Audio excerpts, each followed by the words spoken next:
Hello, I'm Bob Walker, one of the shepherds of the Beltline Church of Christ.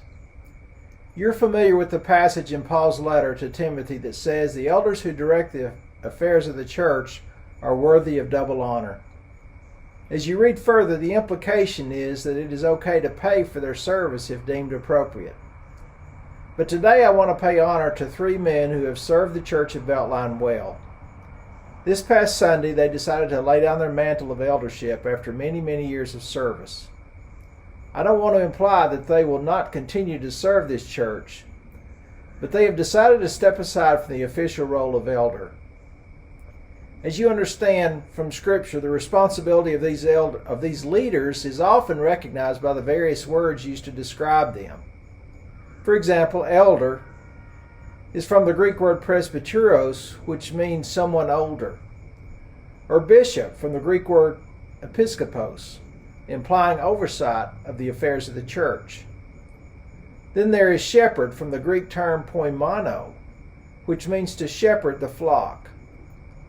In these roles, leaders are to be examples to the flock, as noted in 1 Peter 5, verse 3.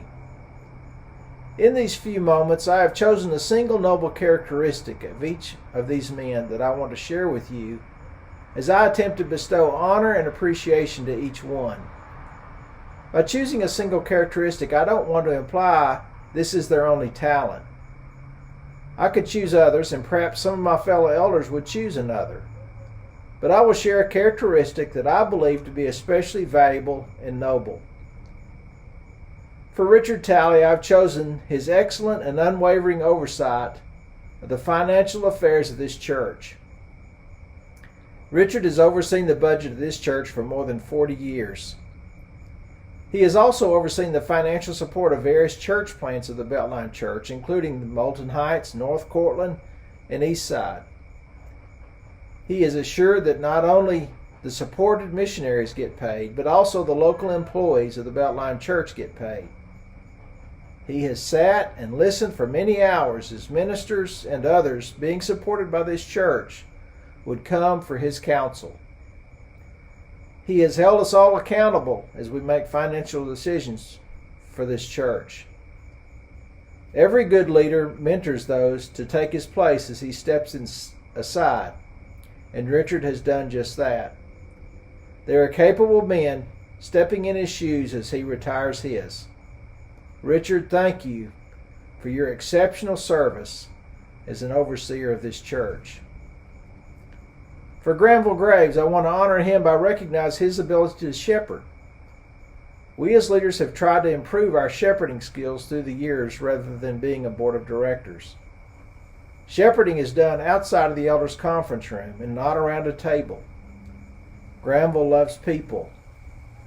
He seems to never meet a stranger.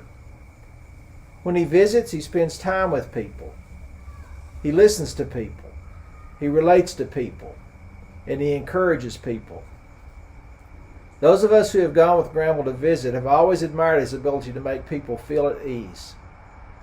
The mark of a good shepherd is spending time with the sheep, and Granville has done that. The sheep know the shepherd's voice because they have spent time with the sheep. Granville, thank you for your example. For David Smith, I could talk about his longevity. I could talk about his impetus to start the Hispanic work at this church. I could talk about his drive to teach the mission churches in Mexico to appoint elders. I could talk about David's many trips to various mission sites to encourage the churches. I could talk about David's work ethic, easily manifest on the Christian service mission trips. But the characteristic that I want to honor him for has been manifest to me over and over, and that is his putting the good of the church as a whole above his own personal good. His decisions are always guided not by what is best for him or what will elevate him, but he always submits his will, his desires, and his wants for the good of the church as a whole. He will maintain confidentiality when an explanation might quieten criticism. He will accept criticism if he deems it be best for the good of the church over defending himself. He even chooses when to step away from his role as an elder based on when is the best time for the church.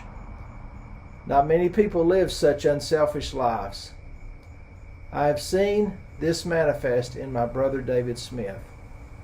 David, thank you for setting that example for us all.